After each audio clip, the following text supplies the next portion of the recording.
was in the zone of self-pity, a victim mindset, for 12 good years. That's not a small amount of time.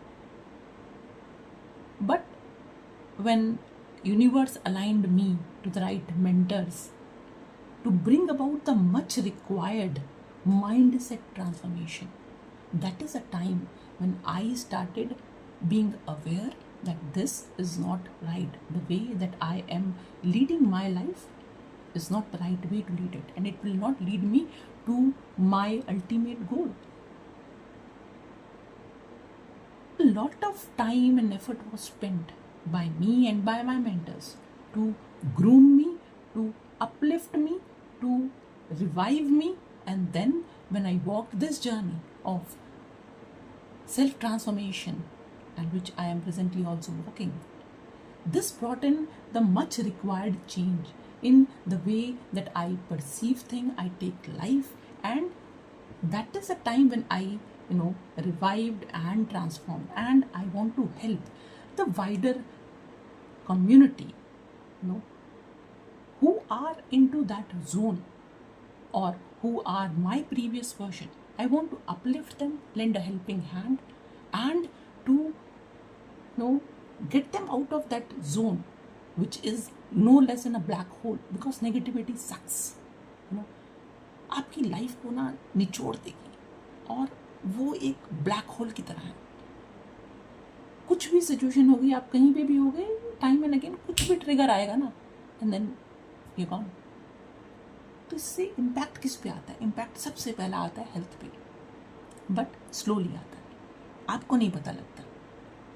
आपको कब पता लगता है? आपको तब पता लगता है जब ये सरफेस लेवल पर आपको सिम्टम्स दिखाई देने लग जाते हैं, और वो सिम्टम्स को देखकर आपको लगता है कि आपको डॉक्टर को विजिट करना चाहिए, because this is not sustainable. Doctor क्या करेगा? डॉक्टर सुपरफिशियल सिम्टम्स देखेगा और आपको पर्टिकुलर मेडिसिन प्रिस्क्राइब कर देगा, इन which he or she is right. But deep root था क्या? स्ट्रेस. आप अगर रूट को ही फिक्स नहीं करेंगे, एक प्रॉब्लम की रूट को अगर हम फिक्स नहीं करेंगे, तो वो प्रॉब्लम टाइम एंड अगेन आएगी और उभर के आएगी.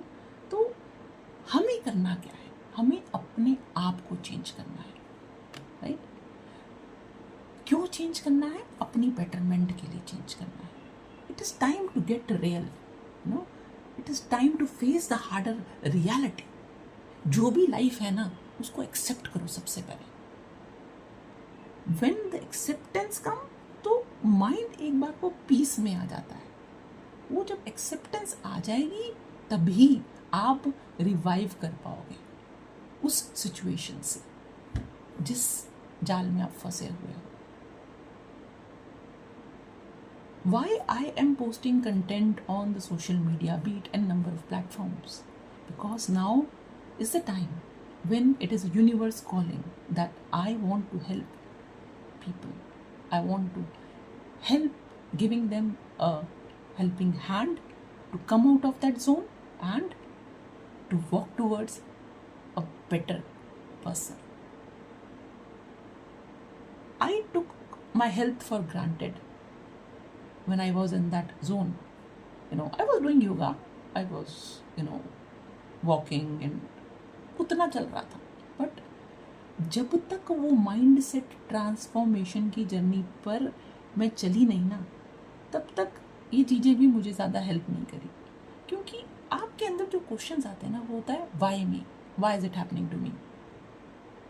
सपोज करो ये क्वेश्चंस यूनिवर्स आपसे पूछे, why are you doing this to yourself, तो आंसर है ये क्वेश्चंस जब क्रिएटर ऑफ द शो पूछेगा कि भाई चैलेंजेस तो मैंने इसलिए दिए कि तुम एक बेटर पर्सन की तरफ मूव करो, तुम इवॉल्व करो, मैंने तुमसे कुछ सेवा लेनी है, तुम वो एक यूज केस हो जिसे मैं तैयार कर रहा हूँ. वो सांझा जब तैयार होता है तो अंदर से हाथ तो परमात्मा देता है, क्योंकि नहीं तो हम बिखर जाएंगे, हमारे बस की बात नहीं. But learn, share and grow is the mantra. तो अगर हम किसी चीज़ से उभरे हैं ना, तो अब हमारी ड्यूटी है एज अ ह्यूमन बीइंग, एक रिस्पॉन्सिबिलिटी आती है हमारे शोल्डर्स पर कि help others who may be in the same zone जो आप थे पहले, help them revive, help them become aware, help them transform. So that responsibility is on the shoulders of the people who have uplifted themselves. So now I have restarted writing the book. वो एक inner voice आती है ना कि बेटा बहुत हो गया, let's restart. Stop kidding yourself, get a grip on who you are and rock the show. So that is where the journey is. Why me to try me?